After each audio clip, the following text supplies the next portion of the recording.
కానీ ఇక్కడ సాయిబాబాని పరమాత్ముడు అని చెప్తున్నారు. పరమాత్ముడు అని చెప్పి మిగతా వాళ్ళని కింద పెడుతుంటే మిగతా వాళ్ళంతా ఎవరు? వాళ్ళు పరమాత్మ స్వరూపం కాదా? అదే మీకు వచ్చిన ఇబ్బంది అంతే కదా. అదొకటే ఇబ్బంది కాదు, అదొక ఇబ్బంది. అలాంటివి చాలా ఉన్నాయి. ఇప్పుడు సాయిబాబాని గొప్ప, కానీ సాయిబాబాని మీరు దర్గా అనడం ఎంతవరకు కరెక్ట్? మీరు కానీ దర్గానే కదా, దర్గాని ఏమనాలి మీరు చెప్పండి? గుడి కదా, సాయిబాబా గుడి అని అంటారు, కానీ దర్గా అనగానే ఎక్కడ సాయిబాబా గుడి అని చెప్పేసి ఎవరు చెప్పారు మీకు?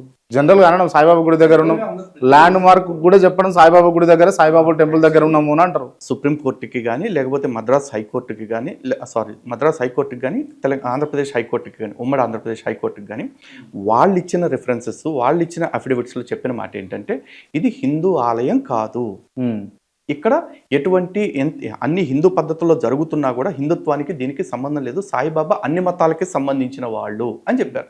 ఈవెన్ షిరిడీలో కూడా ఈ రోజు కూడా శ్రీరామనవమి ఉత్సవం చేసి రాత్రి అయ్యేపాటికి ఉరుసు ఉత్సవం చేస్తారు. ఉరుసు ఎక్కడ జరుగుద్దో మీరు చెప్పండి?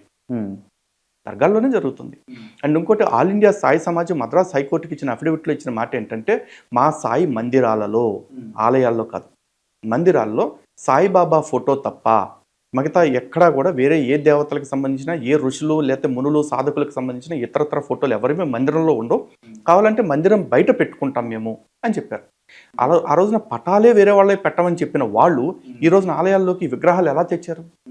అది మీకు తెలియాల్సిన విషయం ఏంటంటే 1956 దాకా షిరిడీలో కూడా ఆలయం ఇది లేదు, విగ్రహం లేదు. సాయిబాబా 1918లో చనిపోతే 1956 దాకా విగ్రహం లేదు, పటమే పెట్టించారు ఆయన సమాధి దగ్గర. సమాధి ఉండేదాన్ని మేము దర్గా అంటాం.